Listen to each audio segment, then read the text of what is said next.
안녕하세요.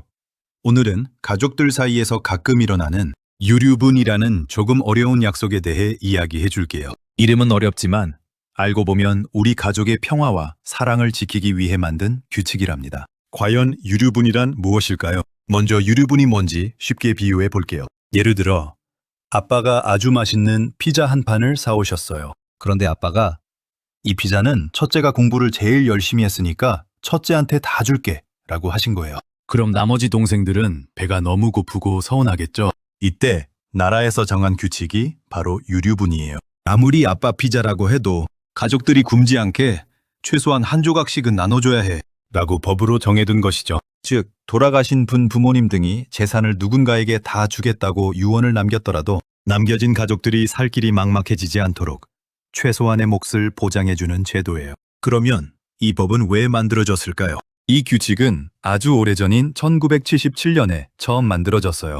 그때는 지금보다 훨씬 옛날이었죠. 왜 만들었는지 이유를 살펴볼까요? 첫째, 다 같이 잘 살아야 하니까요. 바로 생존권 보호 차원입니다.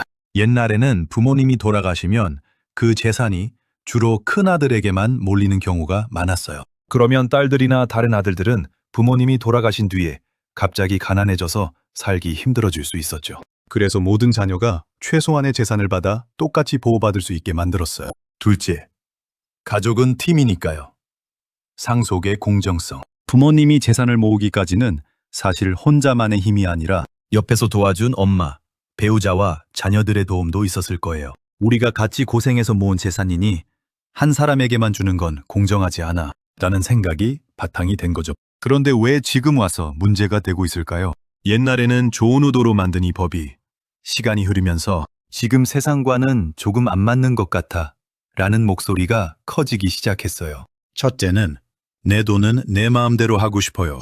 요즘은 개인의 권리가 아주 중요해졌어요. 내가 평생 열심히 일해서 번 돈인데 내가 기부하고 싶거나 나를 정성껏 돌봐준 사람에게 다 주고 싶은데 왜 국가가 간섭하나요? 라고 생각하는 분들이 많아진 거예요. 그러다 보니 부모님을 모시지 않은 자녀에게도 줘야 하나요? 라고 반문을 합니다. 가장 큰 문제는 불효자나 연락 끊긴 가족이에요. 예를 들어 수십 년 동안 부모님을 찾아오지도 않고 연락도 안 하던 자녀가 있었어요. 그런데 부모님이 돌아가시자마자 나타나서 내 유류분 내놔 라고 소송을 거는 일이 생기기 시작한 거죠. 남겨진 가족들 입장에서는 부모님 아플 때 돌보지도 않더니 이제 와서 돈을 달라고? 하며 억울해지는 상황이 생기는 거예요. 옛날과는 가족의 모습이 달라졌어요. 옛날에는 대가족이 모여 살며 재산을 공유했지만 지금은 각자 따로 사는 경우가 많죠. 그래서 가족이니까 무조건 나눠 가져야 한다는 생각이 예전만큼 강하지 않게 된 거예요. 최근에 아주 중요한 결정이 있었어요. 그래서 2024년에 아주 큰 변화가 생겼어요.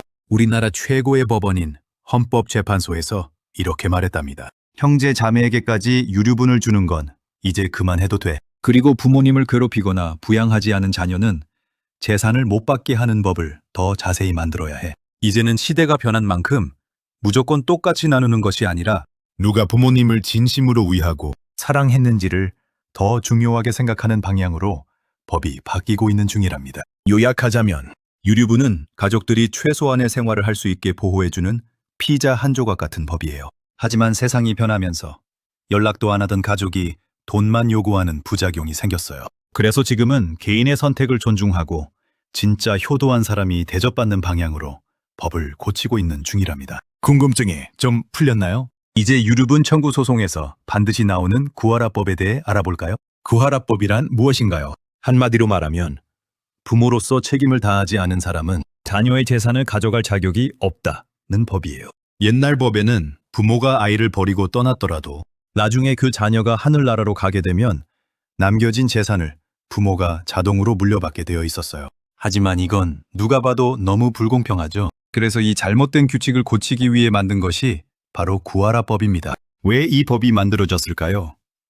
거기에는 아주 슬픈 사연이 있습니다. 가수 구하라 씨가 세상을 떠난 뒤 아주 오랫동안 약 20년이나 연락도 없었고 어린 구하라 씨를 돌보지도 않았던 친어머니가 갑자기 나타났어요. 그러고는 내가 엄마니까 재산의 절반을 가져가겠다고 주장했죠. 남겨진 가족들, 특히 구하라 씨를 정성껏 돌봤던 오빠는 너무나 억울했어요. 어릴 때 우리를 버리고 떠나서 힘들게 살게 해놓고 이제 와서 돈을 달라고 하는 건 말이 안 돼요. 이 사연이 알려지면서 많은 사람들이 이건 정말 고쳐야 한다 라고 목소리를 높였고 결국 법이 바뀌게 된 거예요.